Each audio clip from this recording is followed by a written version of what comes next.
Spark அடிஷனில் நம்ம பார்க்க போகிறோம். ஸ்பார்க் அடிஷனில் டபுள் ப்ளஸ் சிங்கிள் டிஜிட்டில் நம்ம பார்க்க போகிறது.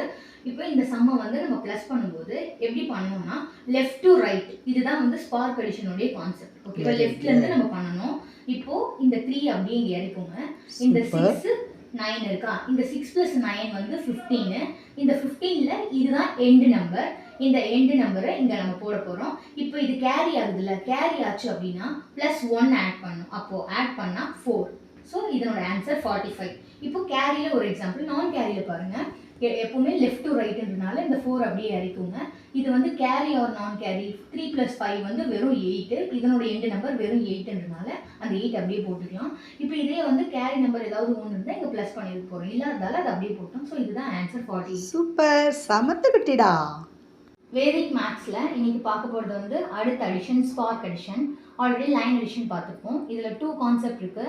ஒன்று எண்டு நம்பர் கான்செப்ட், இன்னொன்று கேரி ஆர் நான் கேரி நம்பர்ஸ். இப்போ எண்டு நம்பர்னா என்ன அப்படின்னா, இப்போது 8 + 4 = 12. So 2 is a end number. Next இன்னொன்று வந்து 7 + 4 11. ஸோ 1 வந்து இதனுடைய எண்டு நம்பர்.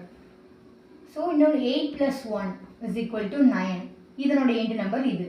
இப்போது கேரி அண்ட் நான் கேரி நம்பர்ஸ்க்கு எக்ஸாம்பிள் பாருங்கள். 7 + ஒரு 8 வந்து 15. ஸோ இதுதான் கேரி நம்பர். 6 + ஒரு 5 வந்து 11. இது கேரி நம்பருக்கான எக்ஸாம்பிள். இப்போ நான் கேரி நம்பர்னா 5 + 3 வந்து 8. ஸோ இது நான் கேரி. கேரினா முன்னாடி ஏதாச்சும் ஒரு நம்பர் இருக்கான்னு பார்த்தீங்கன்னா அதுதான் கேரி, இல்லைன்னா அது நான் கேரி. 6 + 2 வந்து 8. ஸோ இந்த கான்செப்டை நல்லா கரெக்டாக புரிஞ்சுக்கோங்க. இப்போ தான் நம்ம ஸ்பார்க் அடிஷனுக்குள்ளே போக போகிறோம். Good morning. இன்னைக்கு கிளாஸ் 2 நம்ம பார்க்க போகிறது வேதிக் மேத்ஸில் வந்து லைன் அடிஷன். லைன் அடிஷனில் சில எக்ஸாம்பிள்ஸ் தான் நம்ம இப்போ பார்க்க போகிறோம். எப்படி பண்ணோம், நம்ம போன தடவை வந்து ஒரே ஒரு லைனில் நம்ம பார்த்தோம்ல. இப்போ நான் டபுள் டிஜிட்டில் இருக்கிற லைன் அடிஷன் எப்படி பண்ணணும் அப்படின்னு சொல்லி தரப்போகிறேன். எப்படி பண்ணணும் அப்படின்னா 6ம் 8ம் எவ்வளோனா 14. 10க்கு மேலே 11 12 அந்த மாதிரி வரும்போது நாம் லைன் போடணும். போட்டுட்டு அந்த 10க்கு மேலே, இப்போ இங்கே வந்து 14 இருக்கா, அப்போ நம்ம என்ன எடுத்துக்கணும், 4 எடுத்துக்கணும். இந்த 4ஓட இந்த 9 ப்ளஸ் பண்ணோம் அப்படின்னா என்ன வரும் அப்படின்னா 13 வருமா. அப்போ 13 10க்கு மேலே இருக்கிறதால இங்கே ஒரு லைன் போட்டுக்கணும். பேலன்ஸ் 3 இருக்கும். 3 + 4 எவ்வளோ 7. 7 ஒரு 9 வந்து 16. ஸோ 16னால இங்கே ஒரு லைன் போடணும். பேலன்ஸ் 6 இருக்கும். இங்கே 6 இந்த 6ஓட ஆட் பண்ணும்போது 12 இருக்கும். அப்போ இங்கே ஒரு லைன் போடணும். பேலன்ஸ் 2 இருக்கும். அந்த 2ஓட இந்த 8 பண்ணோம் அப்படின்னா 10 ஆகும். இங்கே ஒரு லைன் போடணும். பேலன்ஸ் வந்து 0. ஸோ 4 + 2 6. 6 + 3 வந்து 9 இங்கே போட்டணும். இப்போ இந்த லைன் நம்ம எத்தனை இது பண்ணியிருக்கோம் அப்படின்றது பாருங்கள். 2 4 5 அதை இங்கே போடணும். இங்கே ரவுண்ட் பண்ணிக்கோங்க, அப்போ தான் உங்களுக்கு அது தெரியும். இப்போ இந்த 5 + 7 நம்ம ஆட் பண்ணோம் எவ்வளோ வரும் அப்படின்னா 12. ஸோ இங்கே ஒரு லைன் போட்டுக்கோங்க. பேலன்ஸ் 2 இருக்கும். 2 + 5 வந்து 7.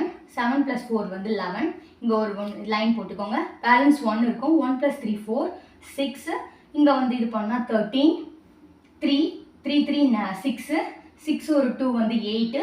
8 + ஒரு இது வந்து 12. பேலன்ஸ் 2 இருக்கும். 2 + 5 வந்து 7. இப்போ போட்டாச்சா. இப்போ இங்கே எத்தனை லைன் யூஸ் பண்ணியிருக்கோம், 2 4. ஸோ த ஆன்சர் வந்து 479. ஸோ நம்ம இதை ட்ரை பண்ணோம் அப்படின்னா ஈஸியாக வந்து இந்த லைன் அடிஷன் மூலமாக நம்ம அடிஷனை கற்றுக்கலாம். ஓகே, இப்போ லைன் அடிஷன்லேயே இன்னொரு எக்ஸாம்பிள் நான் உங்களுக்கு சொல்லி தந்துடுறேன். இப்போது 8 + 6 வந்து 14. 4 4 + 4 8. 8 + 6 again 14. 4 + 2 6. 2 லைன் யூஸ் பண்ணுறோம். ஸோ 2. 3 + 2 வந்து 5. 5 + 4 வந்து 9. 9 ஒரு 7 வந்து 16. பேலன்ஸ் 6 இருக்கும். 9 9 + ஒரு 4 13. 3 1 2. 2 + 2 4. 4 + 3 7. 9 14. 4 + 3 7. So 1 line. So this is the answer. Okay, super. இந்த லைன் அடிஷனில் அடுத்த எக்ஸாம்பிள் நான் உங்களுக்கு கொடுத்துருக்கேன். இதை கரெக்டாக போட்டு கமெண்ட் செக்ஷனில் கமெண்ட் பண்ணுங்கள். ஓகே.